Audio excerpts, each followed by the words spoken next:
Class ফাঁকি দিয়ে অনলাইনে জুয়া খেলার অভিযোগ উঠেছে এক শিক্ষকের বিরুদ্ধে। শুধু তাই নয়, ভাড়াটে শিক্ষক হিসেবে ক্লাসও নেন তিনি।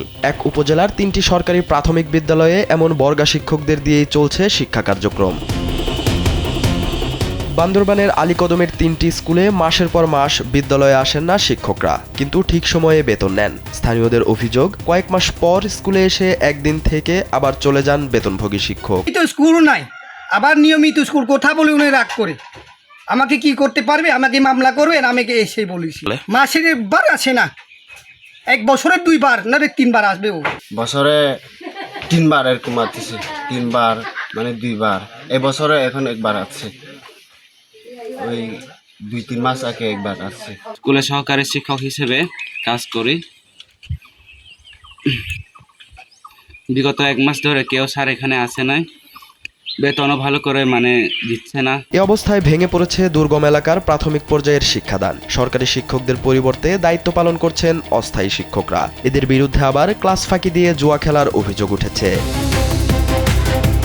সম্প্রতি উপজেলার ইয়ুংছা মাউরুমপাড়া সরকারি প্রাথমিক বিদ্যালয়, খিদুপাড়া সরকারি প্রাথমিক বিদ্যালয় ও দাংলিপাড়া প্রাথমিক বিদ্যালয়ে গিয়ে দেখা যায় কয়েকজন ক্ষুদে শিক্ষার্থী স্কুলে এসে খেলাধুলা করে চলে যায়।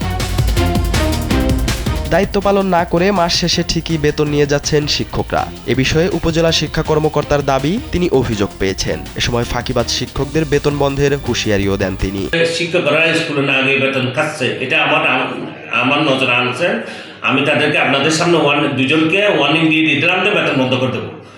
যদি তার আগামীকাল থেকে যদি তারা ঠিকমতো স্কুল না করে, তাহলে তারা বেতন পাবে না, আমি বেতন বন্ধ করে দেবো। যদি অতীতেও যদি বেতন এভাবে নিয়ে থাকে, তাহলে বেতন ফেরত দেওয়ার ব্যবস্থা করার জন্য আমি ঊর্ধ্বতনের কাছে লিখব। এরই মধ্যে জেলা শিক্ষা অফিসের হস্তক্ষেপে 13 জনের বিরুদ্ধে ব্যবস্থা নেওয়া হয়েছে বলে জানান উপজেলা নির্বাহী কর্মকর্তা।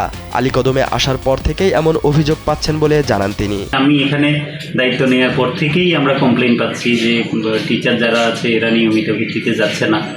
তারপর ওখানে বর্গা শিক্ষক দিয়ে স্কুল চালানো হচ্ছে, এই ধরনের অভিযোগ আছে। এবং এগুলা যতটুকু আমরা সরেজমিনে তথ্য নিয়ে জানতে পারলাম, এগুলো অনেক ক্ষেত্রেই সঠিক।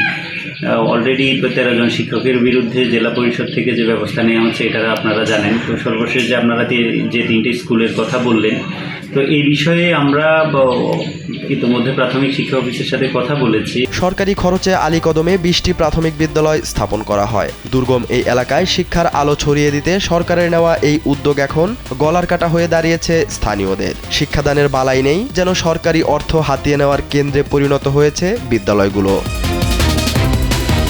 সালাউদ্দিন সাজু, কালবেলা।